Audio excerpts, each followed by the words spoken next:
Hello, I'm Michael Kuipers from MBO, and today we would like to show you how to adjust the bottom lip of your buckle plates. You can change the position of the bottom plate lip with the two adjustment elements at the top of each buckle plate. By default, the plate lip is positioned between 0 and plus 1 mm on the scale. Always make sure to adjust the buckle plate lip identically on both sides to avoid effects on the folding angle.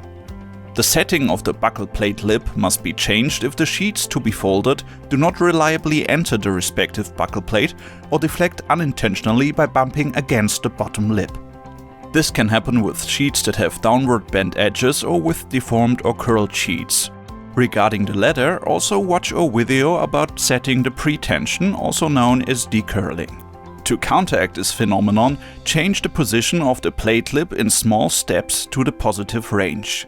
In general, settings that exceed plus or minus 3 to 4 mm are not recommended. Adjusting the buckle plate lip into the positive range reduces the folding space, which is good for thin products but can cause fold fluctuations with thicker products. Adjusting the buckle plate lip into the negative range increases the folding space, which is good for thick products but can cause fold fluctuations with thinner products. On folding machines with combi plates, make sure to move the buckle plate lip to the 0 position before closing the plate. This prevents the sheet stop from jamming and not closing completely.